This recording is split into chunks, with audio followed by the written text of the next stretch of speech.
Bonjour à tous, bienvenue à ce webinaire consacré à la certification professionnelle. Nous traiterons dans ce numéro 2, il s'agit d'une série de 3 webinaires, donc nous traiterons du thème de la construction d'une ingénierie de certification pour le répertoire national des certifications professionnelles et pour le répertoire spécifique. Donc aujourd'hui, nous aurons, comme dans notre webinaire numéro 1, l'intervention de Michael Charby, qui est directeur de la certification professionnelle de France Compétences. J'interviewerai donc Michael Charby en apportant éventuellement quelques petits points si nécessaire. Modératrice des questions des participants, ce sera Alice Viellajus, et j'ai une autre collègue aussi qui travaille à la modération des questions, qui est Leïla Ben Saleh. En introduction, je vais reparler de la certification professionnelle, même si j'ai bien entendu dans les commentaires la dernière fois que certains d'entre vous l'avaient déjà entendu, cette introduction, mais malheureusement, on est obligé de tenir compte des participants qui assisteraient pour la première fois à nos webinaires et donc de leur partager le vocabulaire commun. Et donc, la pédagogie étant l'art de la répétition, et cette introduction durant que 5 minutes, au pire, si vous l'avez déjà entendu, vous allez prendre un petit café. Ensuite, on aura un entretien avec Michael Charby, et puis on aura dans cet entretien plusieurs points qu'on va traiter: préciser le périmètre de la certification, écrire en compétences pour rédiger des référentiels, construire des blocs de compétences et évaluer des compétences. Et donc là, j'attire votre attention sur le fait que l'on va organiser les questions selon 3 sous-thèmes. Donc, premier sous-thème, tout ce qui concerne le périmètre de la certification et l'écriture en compétences. Ensuite, deuxième sous-thème, la construction des blocs de compétences, et ensuite l'évaluation des compétences. Et donc, on répartira les questions au regard des thèmes qui vont être traités dans l'entretien. Une petite recommandation également. Nous avons 2 instructrices de France Compétences qui vont répondre à des questions sur le chat, et je remercie énormément donc les participants de ne pas répondre eux-mêmes, même s'ils ont les réponses aux questions qui sont posées, parce que sinon ça inclut de la confusion entre qui a répondu à quoi. Est-ce que c'est Centre Info ou France Compétences, ou est-ce que c'est des participants extérieurs? Donc je vous remercie en tant que participant de ne pas répondre aux questions qui sont posées. On les prendra, nous, directement à l'oral, ou les instructrices de France Compétences les prendront.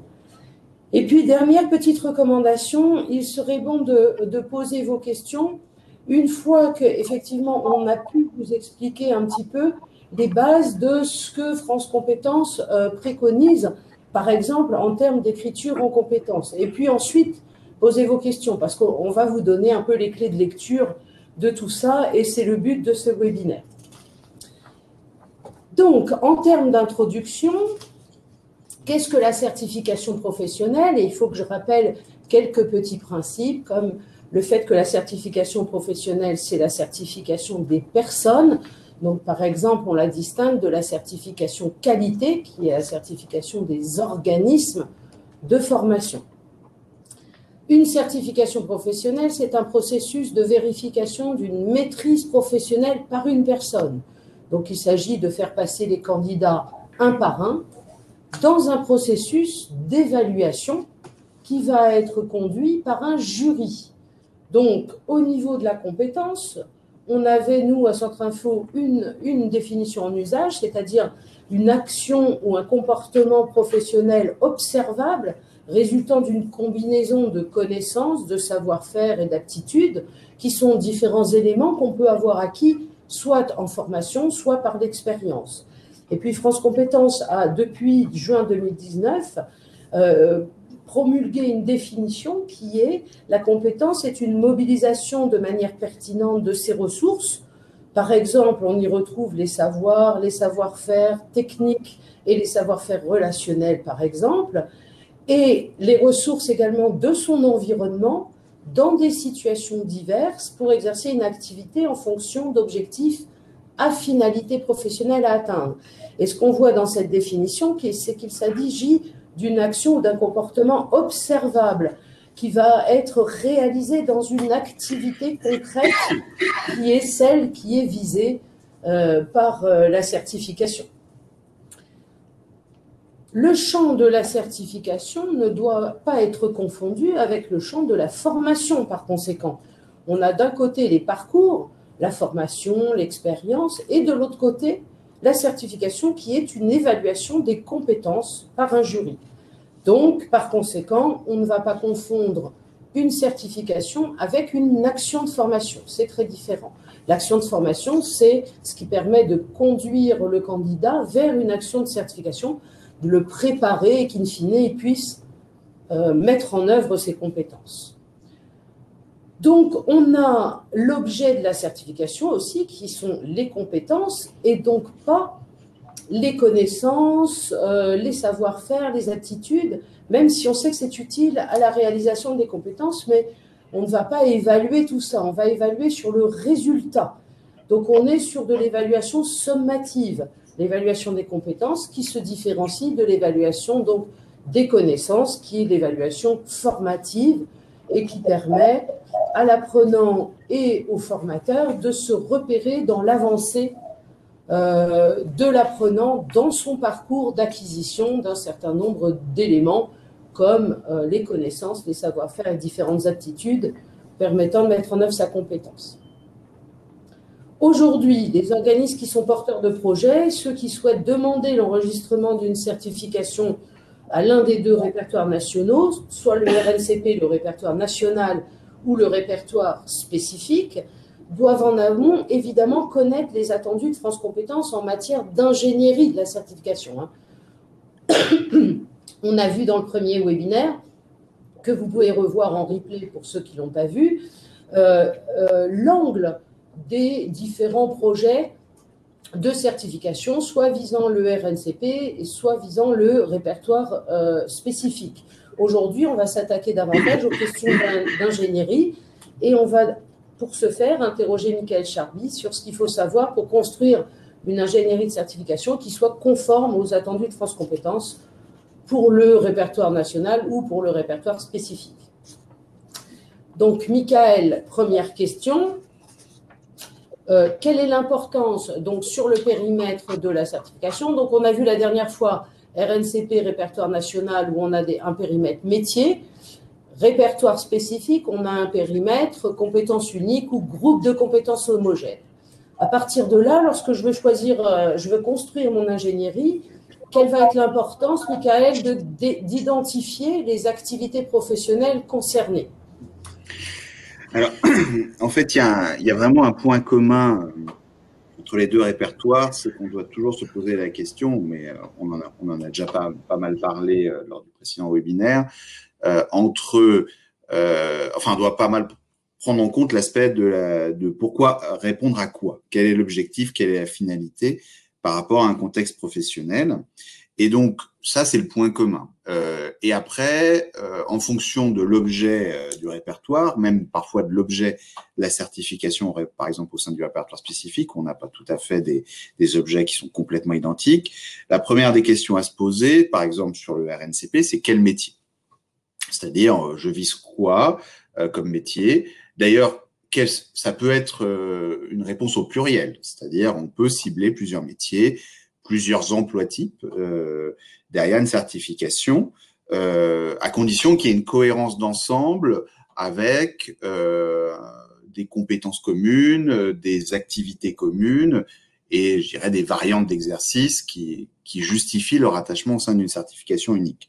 Et bien entendu, plus on monte en niveau de qualification, plus il est possible d'avoir une pluralité de conditions d'exercice et un poids peut-être plus fort aussi des compétences transversales. Donc, déjà, au RNCP, première question, c'est je cible quoi et je cible quoi comme métier en termes d'ensemble cohérent. Sur le répertoire spécifique, c'est un peu différent, c'est-à-dire que on avait bien fait la distinction la dernière fois entre le répertoire spécifique en tant que spécialisation métier ou en tant que compétence complémentaire plutôt transversale. On n'y répond pas tout à fait de la même manière, c'est-à-dire que dans la spécialisation, la première des questions à se poser, c'est quel public, c'est-à-dire je vise qui, c'est quoi l'objectif pour des professionnels qui exercent déjà le métier de se spécialiser et quelle est la valeur de cette spécialisation. Donc ça, et là, l'un des éléments qui va être vraiment central, c'est je vise quel public pour quelle finalité. Et quand je suis sur de la compétence transversale, je peux bien entendu me poser la question des publics, il ne s'agit pas d'oublier ça. Par exemple, une certification sur le management qui distinguerait pas bien selon qu'on cible des managers stratégiques ou des managers opérationnels, forcément ça taperait un petit peu à côté. Mais on va plus regarder le contexte professionnel, c'est-à-dire dans quel contexte professionnel cette certification est censée s'insérer, qu'est-ce qu'elle apporte en termes de plus-value. Donc, le périmètre, c'est vraiment répondre à ces questions-là qui sont globalement les mêmes, mais vous avez vu, selon les répertoires. Et après, une fois qu'on a répondu à cette première question, on rentre dans une autre phase, notamment au RNCP, qui est l'analyse des situations de travail. C'est-à-dire qu'il faut, pour bien construire une ingénierie, il faut partir de conditions concrètes d'exercice, quel que soit leur niveau d'abstraction et de généralité, mais à partir de cette situation-là, quelles sont les activités que les personnes titulaires de la certification sont censées exercer. Et ça, au répertoire spécifique, on n'a pas de référentiel d'activité, c'est la loi dit référentiel de compétences, référentiel d'évaluation, mais pour autant, il faut quand même penser l'activité, c'est-à-dire qu'est-ce qu'on doit mettre en œuvre concrètement en lien avec la finalité de la certification. Et donc, sur le RNCP, une fois qu'on a pensé le métier, il faut le définir, c'est-à-dire concrètement, je mets quoi dedans, c'est-à-dire quelles sont les activités qu'un professionnel est censé réaliser. Alors les activités, ça signifie pas les tâches. Les tâches, c'est un degré plus fin de réalisation. L'activité doit garder quand même, doit rester un petit peu macro, c'est-à-dire il y a quand même on ne doit pas avoir un référentiel d'activité avec 250 activités. C'est pas bon. Quand vous êtes à ce niveau-là, c'est que vous êtes au stade de la tâche. Et donc, il faut remonter un petit peu pour avoir, alors il n'y a pas de chiffre parfait, mais il y a au moins une dizaine, une quinzaine d'activités sur chaque certification RNCP, au minimum, jusqu'à potentiellement une centaine. Et d'ailleurs, en général, ces activités-là, on fera le lien plus tard, elles font souvent le lien avec un bon découpage en blocs de compétences. C'est-à-dire que c'est ces activités professionnelles ou le regroupement de certaines d'entre elles qui fait la cohérence d'un bloc de compétences en tant que réponse à la définition législative de contribution à l'exercice autonome d'une activité professionnelle.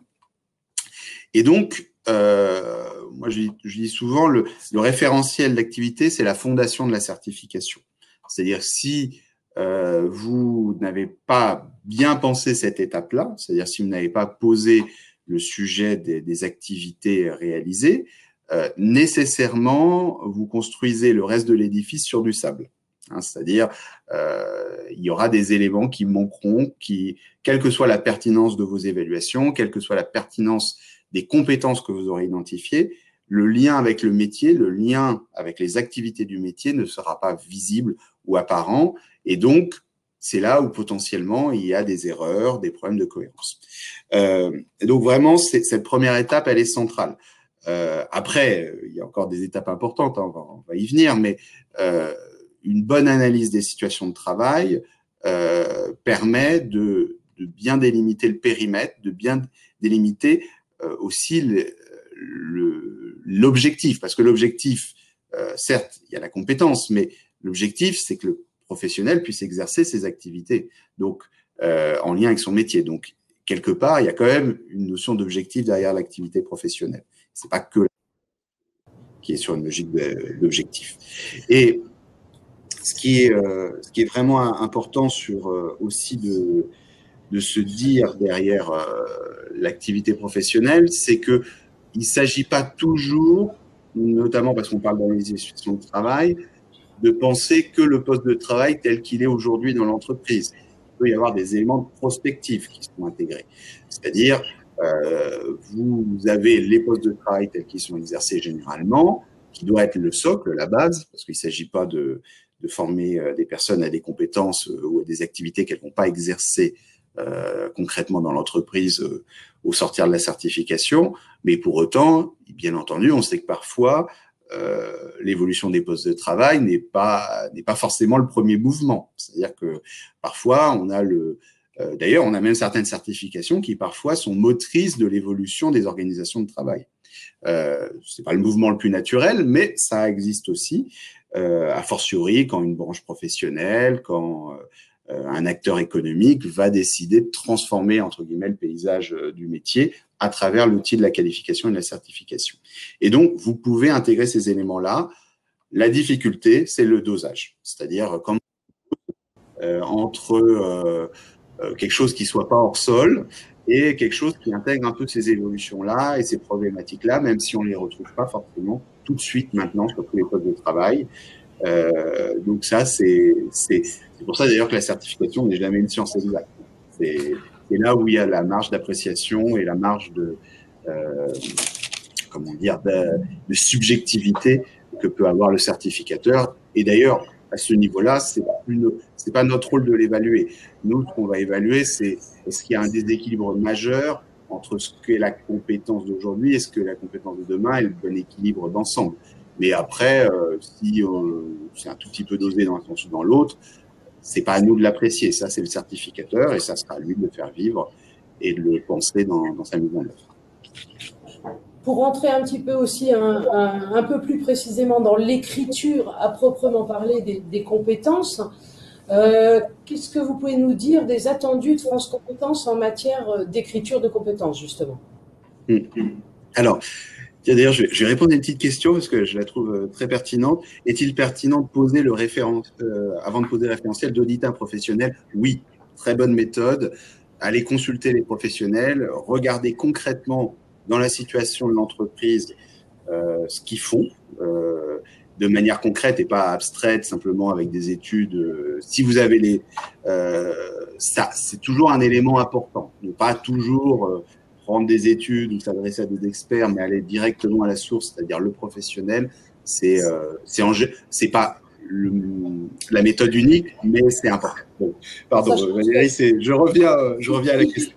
Si j'ai juste une petite précision par rapport à ce qui complète un peu aussi ce que vous dites, c'est que les référentiels des métiers qui existent déjà, donc par exception, les métiers émergents ne sont pas dans ce groupe-là, mais pour les métiers qui existent déjà, l'organisme de formation n'est pas censé inventer un nouveau référentiel.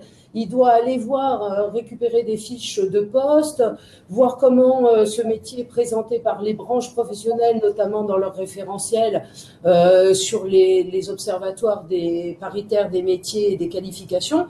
Donc, il ne s'agit pas pour l'organisme de réinventer un métier, de réinventer un référentiel, mais bien d'aller soit observer, soit récupérer des référentiels qui existent déjà sur le marché.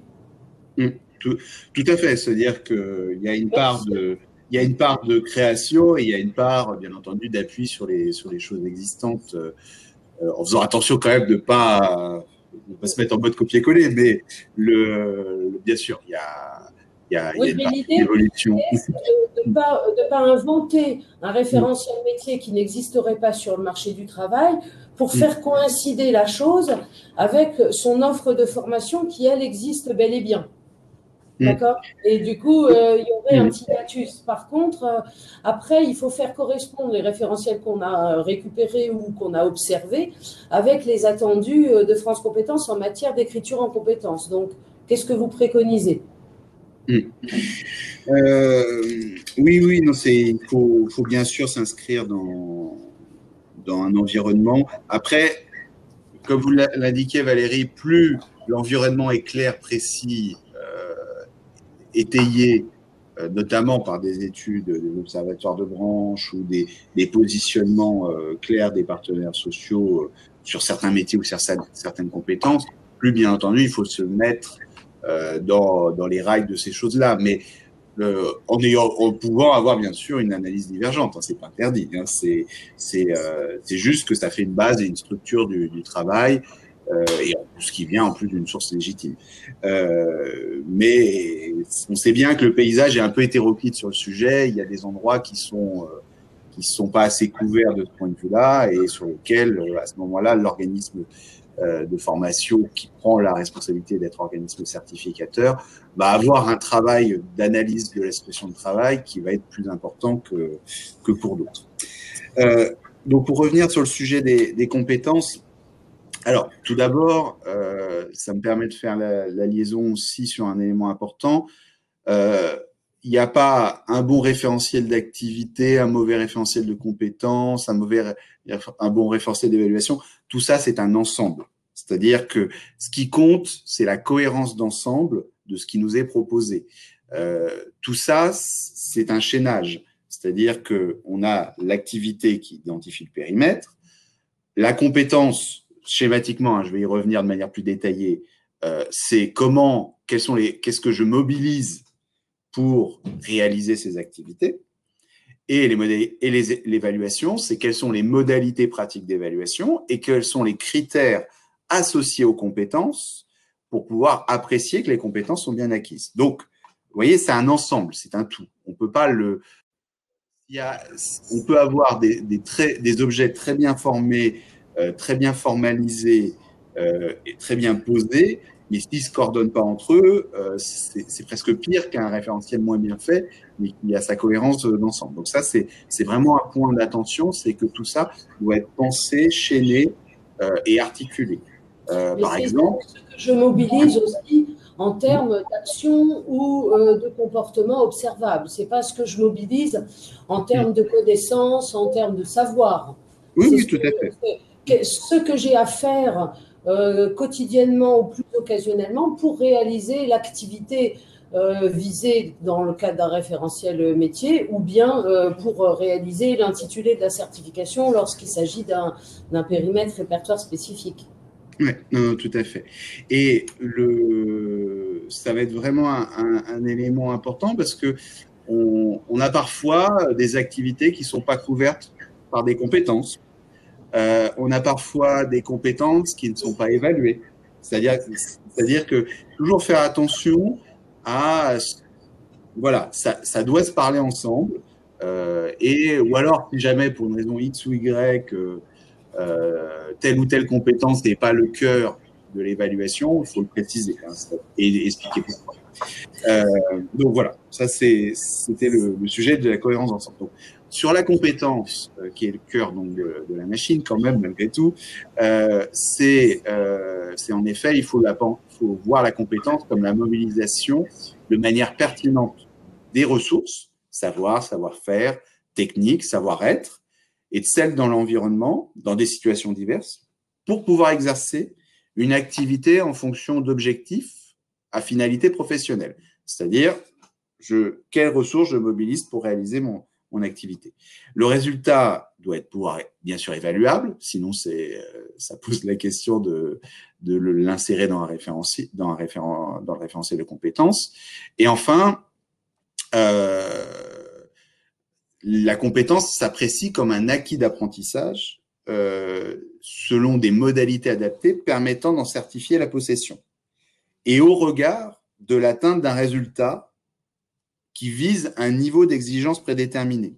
C'est-à-dire que dans la compétence et dans les critères d'évaluation, on doit faire ressortir le niveau d'exigence attendu. C'est-à-dire que une compétence, c'est qu'est-ce que je mobilise pour réaliser l'activité, mais c'est aussi à travers la manière dont la compétence est formulée, le niveau d'exigence le standard attendu par la certification. Ce qui est loin d'être neutre par rapport à deux sujets. Le premier, c'est par rapport à la finalité de l'exercice en entreprise. C'est-à-dire, quel est le niveau d'exigence attendu, c'est aussi quel est le niveau d'exigence attendu des organisations de travail. Parfois des réglementations aussi. Hein, on parle là des sujets de sécurité, et au-delà de cette finalité entre guillemets dans la satisfaction du résultat, au RNCP se posera la question, à travers le niveau d'exigence, à travers la nature des compétences, du positionnement de la certification en termes de niveau. C'est-à-dire que quand on évalue le niveau d'une certification, on regarde plein d'éléments, mais l'élément central, c'est quand même l'identification, la nature des compétences. Et la nature de ces compétences-là, est-ce qu'en termes, et là on rejoint le décret de janvier 2019, est-ce que l'autonomie, la complexité des savoir-faire et des savoir-être est suffisamment importante pour justifier d'un niveau 5, d'un niveau 6, d'un niveau 7, indépendamment de la qualité de ce qui nous est présenté. Il faut qu'on avance parce que je vois que leur avance aussi très très vite. Oui, bien sûr. Et du coup, pour commenter un tout petit peu la diapo qui est à l'écran, on a donc une formulation avec un verbe d'action à l'infinitif. Donc, il y a pas mal de gens qui nous demandent pourquoi un verbe d'action à l'infinitif. On va avoir le quoi, c'est-à-dire l'objet de l'action. Donc, je fais quoi. Ensuite, la finalité de l'action, vous en avez parlé. Donc, je fais quoi, pourquoi, c'est-à-dire pour quel résultat, en vue de quel type d'action ou de résultat attendu.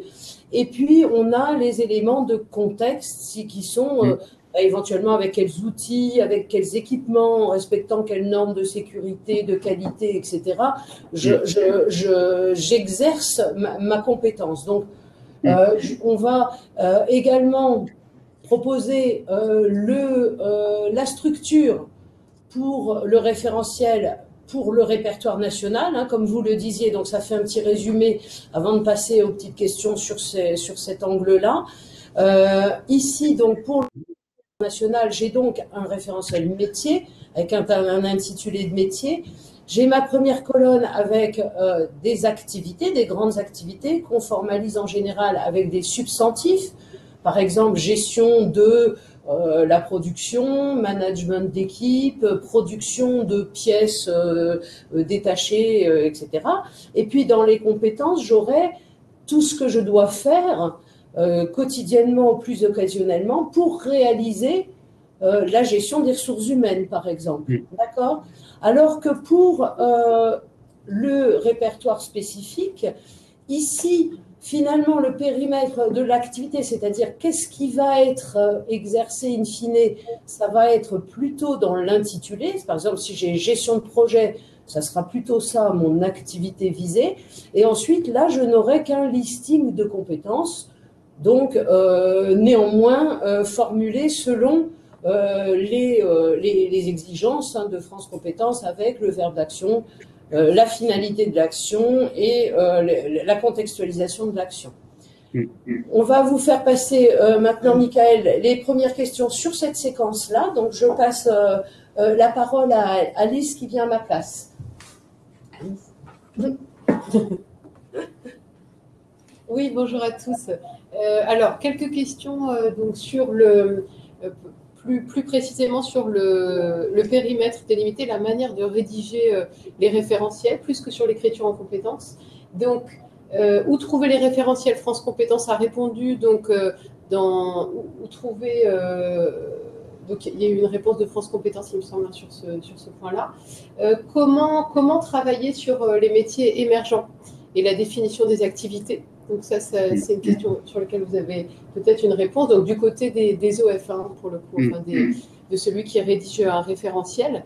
Donc, et puis aussi une autre question sur comment faire quand on cherche à décrire une compétence au répertoire spécifique. Comment appliquer la méthode que vous venez de décrire pour décrire les activités dans un référentiel métier visant le RNCP quand on cherche à décrire le périmètre d'une compétence, en particulier transversale, au répertoire spécifique.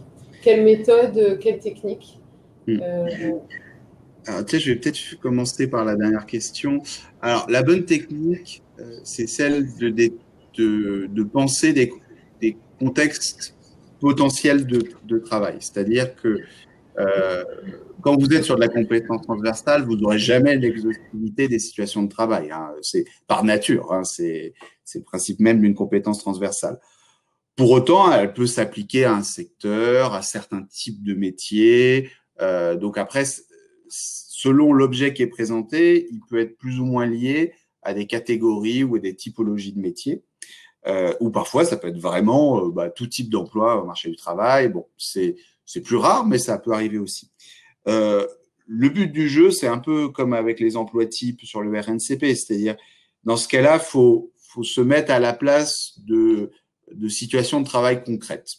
Et normalement, à partir de ce raisonnement-là, d'imaginer la manière dont la compétence doit être réalisée pour atteindre la réalisation de ces activités qui seront jamais exhaustifs, qui seront même pas publiés là pour le coup, mais qui seront le support de méthodologie technique pour questionner les compétences qu'on a identifiées, la manière dont on les a formulées.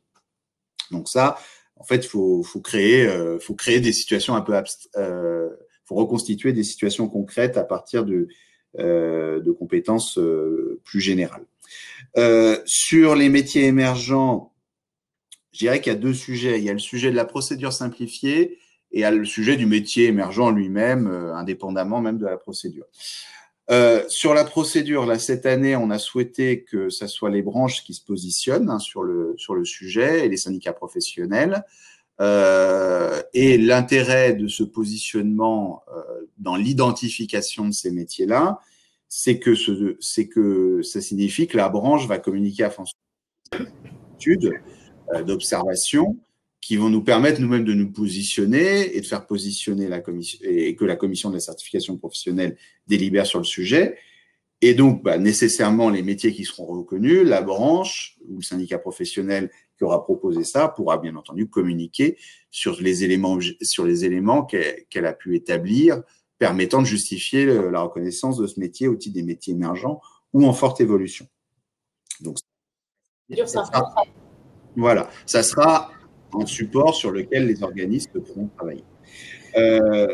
Pour ce qui est du métier émergent indépendamment de la procédure elle-même, en fait, c'est tout le sujet de quels sont les moyens qu'on a en termes d'ingénierie de compétences, en termes de veille, en termes d'études, en termes d'analyse des situations de travail. C'est sûr que quand on se positionne sur un métier émergent ou en forte évolution, c'est qu'on sent en tant qu'organisme que le marché du travail est en train de changer, qu'il y a des choses qui bougent. Parfois, il y a des articles, parfois, c'est des témoignages, parfois, c'est les relations interpersonnelles qui permettent de l'identifier. Donc, c'est pas simple. Après, ça a l'avantage de vous positionner sur l'évolution qui vient. Donc, ça peut valoir de s'y investir. Mais bien sûr, dans ces cas-là, il y a un besoin en ingénierie qui est plus fort et une analyse, une observation qui est plus forte. Et on peut moins faire ce qu'indiquait Valérie, c'est-à-dire s'appuyer sur des choses existantes. Là, forcément, il y a un travail d'analyse, d'observation qui est exigeant, qui présente vraiment un avantage, mais qui est plus exigeant. Un croisement peut-être alors entre les méthodes présentées par Valérie et les travaux sectoriels ou des branches peut-être qui sont disponibles et qui permettent de recueillir de l'information sur les évolutions. Avec juste une petite nuance aussi que je ne vais pas préciser, le métier émergent pur, ça n'existe pas. C'est-à-dire qu'un métier émergent, c'est forcément la recomposition de quelque chose. C'est-à-dire qu'il y a toujours un socle de choses qui est exercé dans un autre cadre. Voilà, quand vous faites de la rénovation énergétique, certes, il y a tout le lot des compétences spécifiques à la rénovation énergétique qui peuvent être nouvelles. Pour autant, il y a toutes les compétences liées, par exemple, au bâtiment qui étaient déjà existantes. Donc, il y a toujours une partie de la construction qui doit s'appuyer sur des choses qui étaient déjà présentes et existantes. Une dernière question. Je crois que vous ne l'avez pas évoqué, à moins que ça m'ait échappé. Dans le référentiel, ne précisez que les compétences à évaluer. Je ne suis pas sûre que vous Oui, il faut. Question importante. Oui. Si la compétence est dans le référentiel mais qu'elle n'est pas évaluée, c'est-à-dire qu'elle n'est pas certifiée, ça veut dire qu'elle n'a pas été présente dans le référentiel. Si vous pensez que la compétence n'est pas à évaluer, c'est qu'il y a deux raisons. Soit elle est quasiment impossible à évaluer, donc ça répond pas, elle peut pas être certifiée. Soit qu'elle est mineure, qu'elle présente un élément, on va dire, secondaire par rapport à ce qui est nécessaire à l'exercice du métier. Et à ce moment-là, ça sert à rien de la faire figurer dans le référentiel. Merci beaucoup. Je repasse la parole à Valérie.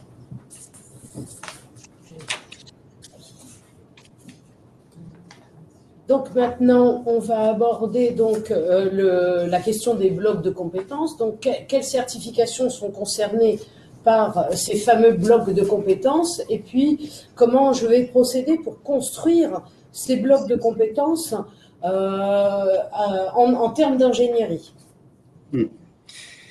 Alors, sur les blocs de compétences, comme je vous l'ai dit au début, il faut le penser en lien avec les activités. C'est-à-dire, ne pensez pas le bloc de compétences d'abord en pensant les compétences. C'est-à-dire, il faut d'abord identifier un ensemble cohérent d'activités qui méritent d'être regroupées entre elles et qui sont suffisamment consistantes pour contribuer à l'exercice d'une activité autonome. Et c'est après qu'on regarde les compétences associées. Et d'ailleurs, dans la conception d'un découpage en blocs de compétences, il y a bien le terme découpage, hein, c'est-à-dire qu'on prend son référentiel avec les activités, les compétences. Donc, on fait d'abord les regroupements d'activités, puis on regarde les compétences. Michael, oui. Je prends quel référentiel? Parce qu'en fait, comme on n'a pas répondu à la première question, c'est quelles certifications sont structurées en blocs de compétences? Ce sont celles du répertoire national unique. Ah oui, du RNCP, oui, bien sûr. Donc, on prend le référentiel métier de base pour base de la structuration des blocs de compétences. Donc, celui qu'on a vu avec la colonne activité et la colonne compétences à côté. Voilà. Enfin, on fait d'abord le découpage avec la colonne activité, puis après, on regarde les compétences qui sont associées à ces activités. C'est-à-dire qu'il ne faut pas inverser le raisonnement. C'est-à-dire que on pense d'abord la cohérence des activités, puis après, on regarde les compétences associées. Comment dire, c'est la petite subtilité se trouve même dans la rédaction elle-même de la loi. C'est-à-dire quand on dit que le bloc de compétences contribue à l'exercice autonome d'une ou plusieurs activités professionnelles, ça veut tout dire. Ça veut dire que certes, c'est un regroupement de compétences, mais qui doit avoir comme cohérence première la réalisation d'une activité professionnelle.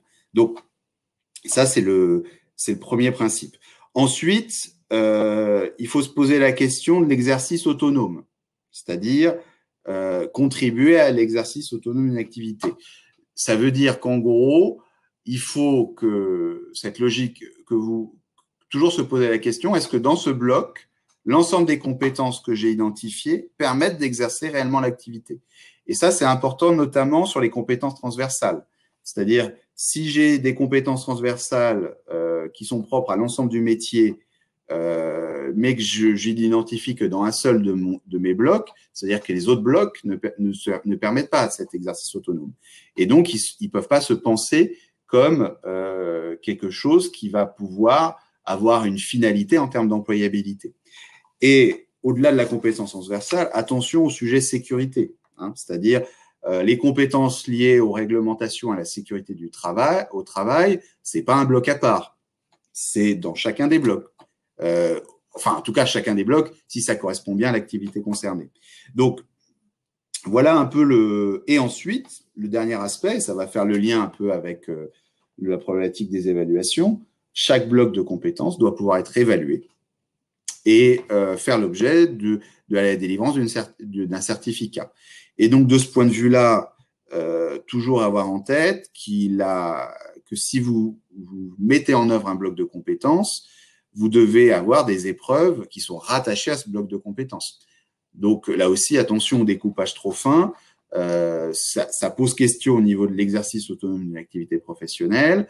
Ça peut aussi poser une question sur est-ce qu'il y a des épreuves d'évaluation qui sont bien rattachables à ce bloc de compétences. Et ensuite, juste une petite finesse aussi, c'est présent dans les notes de doctrine, vous pouvez toujours prévoir une épreuve finale, c'est-à-dire il y a potentiellement une évaluation pour chaque bloc qui prend en compte la spécificité de la maîtrise de la compétence, des compétences associées, mais forcément, vous ne regardez pas le combinatoire des différents blocs et la manière dont le professionnel les articule.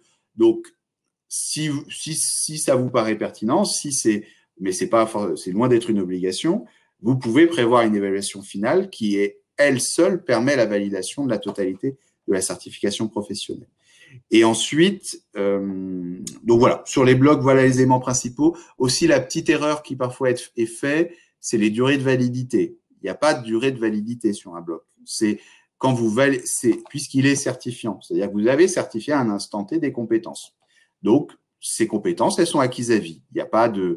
Après, dans le parcours d'acquisition de la qualification, de la certification, vous pouvez mettre des durées de validité associées à ces parcours. On va prendre un exemple simple. Vous avez une certification qui arrive à échéance, enfin qui arrive bientôt à échéance. Vous avez des personnes qui ont validé des blocs de compétences de votre ancienne certification, sauf que manque de peau, cette activité-là, bon bah, elle est plus là. Hein, c'est-à-dire, elle est plus vraiment dans elle est plus vraiment dans le métier, ou alors elle nécessite un niveau d'expertise nettement supérieur.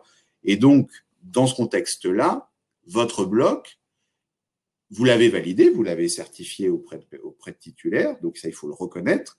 Mais dans votre nouvelle ingénierie de certification, dans votre nouvelle version de la certification, bah, ça n'a pas de sens. Et même, c'est même à éviter, parce que ça veut dire que vous reconnaîtriez des compétences sur un objet actuel, sur des choses qui sont devenues obsolètes. Donc, ça aussi, hein, c'est vraiment un point qu'on retrouve souvent, l'erreur sur la durée de validité. Vous êtes obligé de délivrer un bloc de compétences. Par contre, au-delà de la durée de validité de votre certification dans son enregistrement RNCP, s'il y a eu une évolution, et seulement s'il y a eu une évolution des activités ou des compétences associées, vous pouvez considérer que les anciens blocs ne permettent pas la suite du parcours. Ça, c'est votre liberté de certificateur. Bien, donc on a compris que les blocs de compétences concernaient les certifications uniquement du répertoire national, parce que celles du répertoire spécifique, elles ne sont pas concernées par cette structuration en bloc de compétences. Hein, c'est un vocable qui est réservé pour les certifications du répertoire national, et qu'on allait partir du référentiel d'activité du métier visé, de manière à construire des objets qui sont cohérents avec l'exercice de ce métier. Je vais donc repasser la parole à Alice pour qu'elle vous pose les quelques questions qu'on a reçues sur cette thématique avant d'enchaîner sur l'évaluation des compétences. Oui, alors deux questions, une première double et puis après une deuxième question. Donc la première question, c'est comment vous distinguez activité et bloc de compétences? Est-ce que quelle est la différence entre une activité et un bloc de compétences? Et donc, est-ce que le plus logique est de découper le référentiel en associant une activité égale un bloc de compétences? Alors, ça peut être une relation univoque, c'est-à-dire une activité égale un bloc, tout comme un bloc peut être le regroupement de plusieurs activités professionnelles. Il faut que l'activité, elle ait un sens en termes d'employabilité. C'est-à-dire, si votre activité, certes, par exemple, on va prendre un exemple simple, quelqu'un qui va intervenir sur un chantier, qui va préparer le chantier. En général, on recrute rarement quelqu'un juste sur la préparation du chantier. À part quelques métiers, quelques situations particulières, hein, je vulgarise un peu. Mais, donc, faire un bloc préparation du chantier, ça, du point de vue de l'employabilité, du point de vue du parcours professionnel, ça ne saute pas aux yeux en termes de plus-value. Pourtant, ça correspond bien à une activité. Donc, il faut parfois se poser la question de la manière dont j'agence certaines activités, mais parfois, en effet, une activité peut être égale à un bloc, à condition vraiment de se poser la question de l'employabilité associée. La bonne question à se poser, c'est est-ce qu'un employeur pourrait recruter quelqu'un sur le fondement de ce bloc? C'est-à-dire, même si c'est pour de la courte durée, même si c'est sur de l'emploi précaire, même si ça serait dans des conditions qui ne seraient pas les mêmes que celles qu'il y aurait en cas de possession de l'ensemble de la certification, est-ce qu'un employeur, il peut avoir une action de recrutement sur quelqu'un qui détient ce bloc? Si la réponse est non, c'est que le découpage est trop fin et pas adapté, et qu'il aurait fallu regrouper et agencer les activités autrement.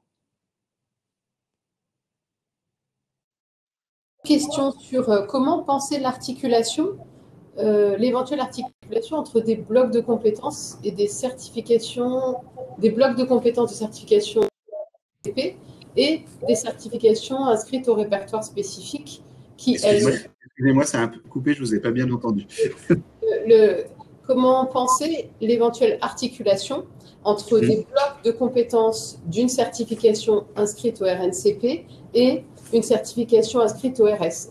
Quelle relation il peut y avoir entre ces deux grains-là et quelle articulation il peut y avoir entre l'un et l'autre, étant donné qu'au répertoire spécifique, les certifications ne sont pas susceptibles, ne peuvent pas être découpées en blocs de compétences, mais est-ce qu'il peut y avoir une articulation ou pas entre un bloc de compétences certification RNCP et une certification RS?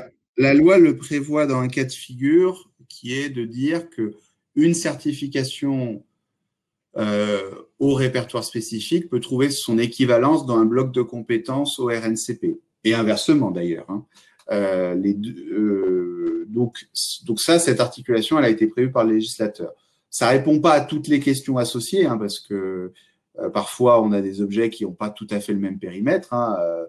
On peut avoir une certification au répertoire spécifique qui peut potentiellement, c'est extrêmement rare, mais couvrir le périmètre peut-être de 2 blocs de compétences. Ça dépend aussi comment ça a été fait en termes de finesse de découpage sur la certification RNCP.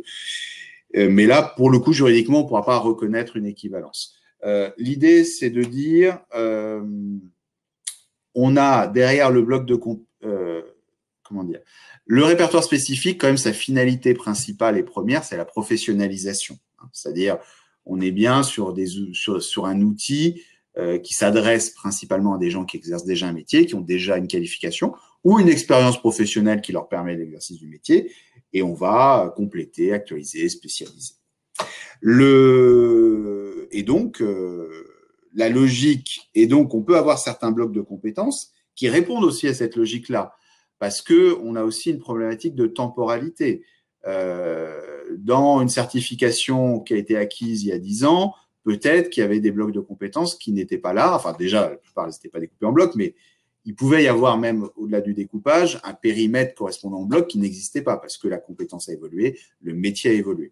Et là, dans ces cas-là, on a parfois des blocs de compétences au RNCP qui correspondent tout à fait à des outils de professionnalisation, qui sont pas simplement des blocs en tant que éléments de parcours pour acquérir la certification, mais qui sont aussi des outils adressés à des professionnels déjà en poste et qui peuvent mettre à jour leurs compétences à travers l'acquisition d'un bloc. Et donc, c'est pour ça qu'on peut avoir cette relation-là, parfois, entre certains outils du répertoire spécifique et du RNCP. Merci beaucoup. Je passe la parole à Valérie pour la dernière partie qui concerne l'évaluation des compétences. Donc, si vous avez des questions à poser, autres que celles que vous avez déjà posées, vous pouvez les poser sur le chat et nous y reviendrons ensuite. Merci Alice. Juste avant de passer à la partie donc sur évaluer des compétences, il y avait une question qui était posée sur est-ce que je mets les compétences transversales dans chaque bloc ou est-ce que je fais un bloc avec la compétence transversale? Et a priori, ça va dépendre de la compétence transversale, c'est-à-dire que aussi, si par exemple j'ai une compétence transversale qui concerne les langues ou la bureautique, peut-être qu'elle va pouvoir, cette compétence-là, faire l'objet d'un bloc spécifique, alors que si par exemple la compétence transversale, c'est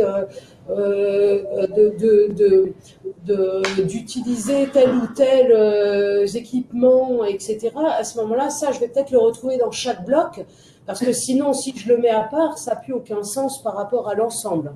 Donc, je parle sous votre contrôle, Michael. Non, mais c'est tout à fait ça, Valérie. Ça dépend du contexte de la certification. C'est-à-dire que il faut toujours se poser la question de la finalité de l'exercice et de l'autonomie du bloc. Oui. On peut avoir des compétences transversales qui peuvent être regroupées au sein d'un même bloc. Par exemple, je vais vous donner un exemple concret. Sur des certifications de niveau 6 ou niveau 7, on a parfois une cohabitation entre de la compétence technique approfondie et des compétences managériales. Si l'emploi concerné n'est pas en tant que tel un emploi de manager, je dirais que il peut être pertinent d'avoir des compétences techniques identifiées dans des blocs, enfin visant la technique du métier, et une compétence de manager, managériale, je veux dire, manager, qui soit dans un bloc séparé. À l'inverse, si la certification est une fonction de manager, est vraiment centrée sur le management, un bloc management n'a aucun sens. C'est l'ensemble de la certification qui englobe cette finalité. D'accord. Au niveau de l'évaluation des compétences, quelle modalité d'évaluation des compétences dois-je mettre en œuvre pour certifier des candidats, sachant que France Compétences dit dans sa doctrine, je dois mettre en œuvre des modalités d'évaluation au plus près de la situation de travail visée. Qu'est-ce que ça veut dire concrètement? Alors, très concrètement, une modalité adaptée, c'est une modalité qui permet de donner une assurance raisonnable que la personne détient bien la compétence. Et donc, comme la compétence s'inscrit dans une finalité d'exercice professionnel, plus vous avez une évaluation qui se rapproche de cette situation professionnelle reconstituée, plus vous donnez une assurance forte que la personne détient bien ces compétences-là à travers l'évaluation que vous avez menée.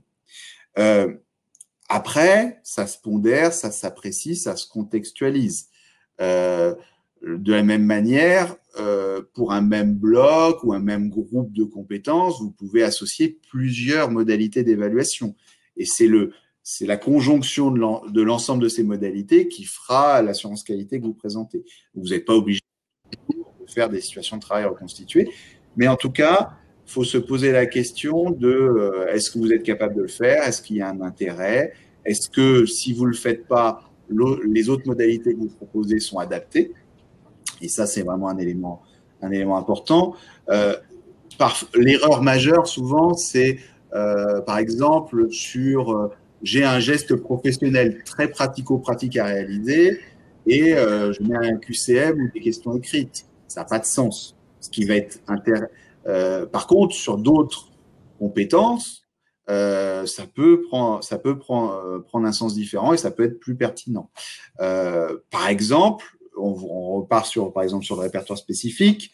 Il y a des questionnaires en ligne, en plus adaptatifs, avec des algorithmes qui sont sur des certifications dans le numérique, qui sont extrêmement pertinentes pour évaluer les compétences. Pour autant, ça reste des questionnaires, mais ça va être adapté et conçu de manière à pouvoir à travers la modalité d'évaluation, répondre à l'acquisition de la compétence numérique.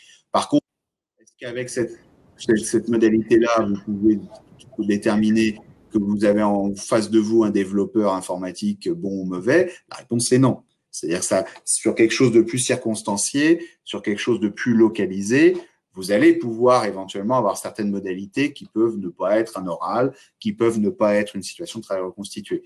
Mais toujours se poser la question de est-ce qu'en mettant en œuvre cette modalité-là, je suis capable de donner une assurance qualité suffisante?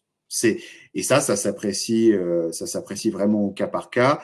De la même manière, si vous identifiez des compétences managériales, je suis désolé, ça s'évalue pas par l'écrit. Enfin, ça peut s'évaluer par l'écrit, mais pas que. Donc, et toujours avoir… Là, j'avais un exemple en tête d'un dossier qu'on a vu il n'y a pas très, très longtemps, qui était pas mal d'ailleurs, mais qui, sur le management, qui disait vous vous placez dans la situation du consultant qui évaluerait, à partir d'un cas pratique présenté, la manière dont l'entretien s'est déroulé. Bon, c'est pas trop mal, mais c'est pas bon parce que vous avez la posture, ce qu'on évalue, c'est est-ce que je sais avoir cet entretien d'évaluation, pas est-ce que je suis capable, en tant que consultant, d'avoir un regard critique sur une évaluation. Donc, toujours se poser de à qui vous adressez et de est-ce que tout ça, c'est adapté pour donner la réponse, le signal de la détention de la compétence. Donc, il faut se poser la question aussi de l'attendu de la compétence, c'est-à-dire, effectivement, vous le disiez, si c'est un geste technique, je ne vais pas lui faire un quiz. Si, par exemple, si je suis sur un attendu de compétence rédigé, un plan de formation, c'est un écrit, je peux lui donner une étude de cas, le cas échéant. Par contre, au niveau, parce qu'il nous reste très peu de temps, Michael, au niveau des critères d'évaluation, comment est-ce que je dois le formuler? Alors, le critère d'évaluation doit faire le lien avec la compétence et avec le niveau de maîtrise. C'est-à-dire que il s'agit c'est une guidance pour à la fois les personnes qui vont être évaluées, mais aussi une guidance pour aussi les membres de jury, pour savoir ce qui est attendu. C'est-à-dire c'est aussi le sens du référentiel d'évaluation, c'est que le jury l'ait et le respecte. On en reparlera sur le prochain webinaire, mais c'est en effet un élément important. Et donc, de ce point de vue-là, il faut, comme une compétence s'inscrit dans une finalité de réalisation, il faut que le critère puisse permettre de s'assurer que la finalité est bien atteinte et que quelqu'un d'un peu extérieur à l'évaluation puisse comprendre, par exemple, un critère d'évaluation qui dirait les attendus techniques sont atteints, ça reste trop général. Il faut des choses parfois un peu plus précises qui permettent de bien faire le lien et qui permettent aussi de cadrer l'exercice du jury pour éviter la subjectivité, une trop grande subjectivité dans un sens ou dans l'autre. Surtout considérer aussi le critère comme un seuil. Vous disiez, ça prouve un niveau de maîtrise, mais ça va être effectivement le niveau de maîtrise à partir duquel je vais pouvoir valider la compétence pour ce candidat-là. D'accord? On a pas mal de questions. Je vais repasser donc dans les quelques minutes qui nous restent la parole à Alice, de manière à ce qu'elle puisse vous proposer les questions. Alors, une dernière question que je viens de voir là sur le chat, très importante. Est-ce que tous les candidats à une certification doivent être évalués, par exemple, si quelqu'un ne voudrait pas? Donc, oui, là, évidemment, oui, soit forcément communiqué. Alors, oui, alors je mettrais juste une petite nuance, c'est-à-dire que dans l'inscription, dans le parcours, bien sûr, faut qu'il y ait la certification derrière. Par contre, tout organisme de formation ou tout organisme certificateur a une obligation de moyens. C'est-à-dire quelqu'un qui se désiste, quelqu'un qui ne vient pas, on ne va jamais l'incriminer. Mais il faut que dans ce qui est vendu en termes de parcours, il y ait bien la dimension certifiante. En tout cas, c'est pas du PDF. Voilà, pour que la certification soit délivrée, c'est une condition sine qua non, en tout cas. Ouais, parmi les questions, donc, il y avait une question sur jusqu'où aller dans la description de la modalité d'évaluation et de la situation d'évaluation. Donc, plusieurs personnes ont dit, on comprend bien qu'il faut décrire la situation d'évaluation, le type d'épreuve, cas, test, quiz, questionnaire et autres. Et plusieurs personnes demandaient jusqu'où on va dans ce qu'on fournit au dossier. Par exemple, les grilles d'observation.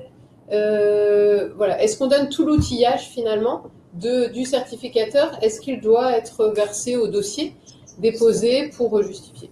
Doit, non, peut, oui. C'est-à-dire, c'est pas une obligation, on ne sanctionnera pas un dossier s'il manque ces éléments-là, parce que bien entendu, la modalité, voilà, on veut la nature d'épreuve et comprendre ce que c'est que l'épreuve, mais après, comment elle est menée, voilà.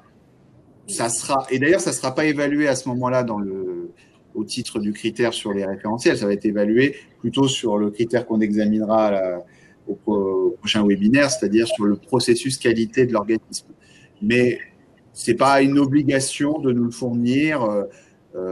L'essentiel, c'est qu'on comprenne que la démarche est présente et qu'il y a un cadrage des évaluations.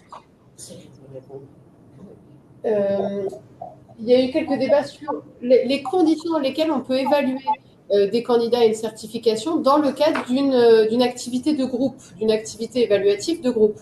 À quelles conditions ça peut se justifier selon vous? Ça, tout type de compétences comment dire, qui mobilisent un savoir-faire collectif et la réalisation d'un atteinte collectif peut être évaluée à travers un travail collectif, un oral collectif. Après, il ne faut pas que ça soit la modalité unique d'évaluation, mais ça peut, enfin voilà, il y a quelques années, j'avais été jury sur le concours d'inspecteur du travail, il y avait un oral collectif, c'était extrêmement révélateur de la capacité à travailler ensemble ou pas. Donc, ça faisait aussi ressortir les compétences techniques ou pas. Donc, c'est une modalité d'évaluation qui est tout à fait pertinente. Voilà, ne pas en faire la modalité unique, c'est bien. Bon, ça peut même être la modalité unique d'un bloc. Hein. L'essentiel, c'est d'individualiser l'évaluation derrière. Une dernière question sur l'évaluation des compétences transversales. Quelques clés pour formuler des critères d'évaluation des compétences transversales, comment on peut réussir ça en tant que certificateur différentiel? C'est un des éléments les plus compliqués. Hein. C'est-à-dire que on voit bien que sur les dossiers de compétences transversales, c'est le point faible. Sur la quasi-totalité des dossiers qu'on refuse. Sur la compétence en elle-même, en général, c'est pas très. La plupart des certificateurs savent l'identifier. Après, comment je l'identifie à travers. Les modalités sont déjà un premier élément, puis les critères. C'est là où vraiment on est sur quelque chose de compliqué. Je pense qu'en la matière, il faut vraiment qu'il y ait un bon mix entre les modalités et les critères. C'est-à-dire que faut être très attentif quand on est sur de la compétence transversale, à avoir des modalités adaptées. Et là, d'ailleurs, pour la compétence transversale, l'évaluation collective, l'oral collectif est une excellente modalité. Donc, ça sera un élément qui nous rassurera, même si les critères sont peut-être un petit peu moins bien formulés. Et je fais aussi une petite réponse. Ça fait le lien avec le sujet de l'activité. C'est-à-dire que une compétence transversale, vous allez l'insérer dans un contexte professionnel. Et donc, il faudra dans la formulation de la compétence qu'elle reste quand même suffisamment abstraite pour être une compétence transversale. Mais par contre, vous pouvez être sur des choses plus fines, en lien avec des activités concrètes au niveau des critères. Et donc, ça peut être des éléments qui rapprochent plus d'un cadre d'exercice dans le cadre du critère, des choses plus fines, plus resserrées, sur des situations concrètes. Ça nous choquera pas si vous passez de l'abstraction de la compétence qui peut concerner un nombre important de métiers à des critères qui seraient ciblés sur des grandes catégories de métiers et donc des choses plus fines avec des cadres d'exercice plus concrets. D'accord. Bien choisir la situation d'évaluation et quand il s'agit d'une compétence transversale qui est contextualisée à un métier, ça peut permettre de formuler des critères plus facilement observables et évaluables. Je repasse la parole à Valérie pour conclure sur ces sujets. Merci beaucoup. Oui, merci Alice pour toutes ces questions et merci Michael pour toutes ces réponses. On avait une dernière aussi question sur le nombre de critères. Et ça, effectivement, je peux donner un exemple un peu rigolo parce que, par exemple, on peut avoir une compétence qui est construire un mur en parpaing, par exemple, pour un maçon. Et derrière, en termes de critères, on peut avoir quasiment 15 critères pour cette compétence-là. C'est-à-dire, est-ce que le mur est droit dans les différents plans? Ça fait déjà 3 critères. Ensuite, est-ce qu'il est solide? Est-ce que le mortier a été réalisé dans les règles de l'art? Est-ce que la personne portait les équipements qu'il fallait porter? Est-ce qu'il a utilisé les outils qu'il fallait utiliser, etc. Donc là, vous voyez bien qu'on peut avoir pour une seule compétence un certain nombre de critères qui permettent d'évaluer que cette compétence est réellement acquise. Et petite précision aussi pour les compétences transversales, ben là encore, je pense aussi, pour compléter ce que vous disiez, que ça dépend de la compétence transversale. Si j'ai une compétence bureautique qui est utilisée, par exemple, pour une assistante RH, cette compétence bureautique, elle aura des critères de réalisation professionnelles sur la bureautique.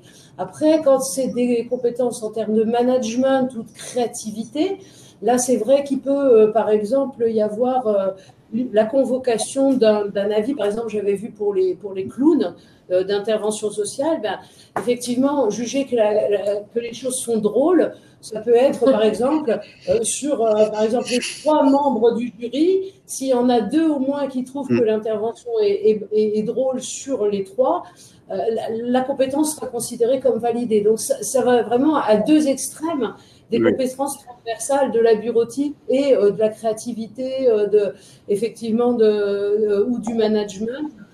On va être sur des critères un peu différents aussi. C'est vrai. Je vous constate que l'évaluation du rire n'est pas quelque chose de simple. Exact. Bien, merci à vous donc pour vos interventions.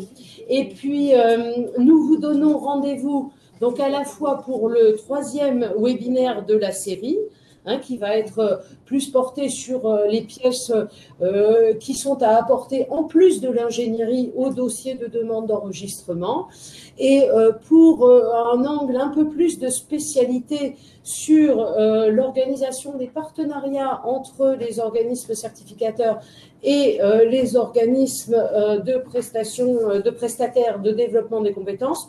On vous donne rendez-vous pour une matinée d'actualité, cette fois le 8 octobre prochain, à Paris ou en distanciel. Donc, merci à tous et à très bientôt pour de futurs rendez-vous.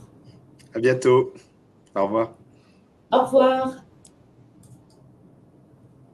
Qu'est-ce que je fais? Pause à l'enregistrement, je pense. Je fais quoi là? Accepter? Eh, les filles, je ne vois rien à l'écran. Est-ce que vous pouvez me dire ce que je fasse? Est-ce que tu veux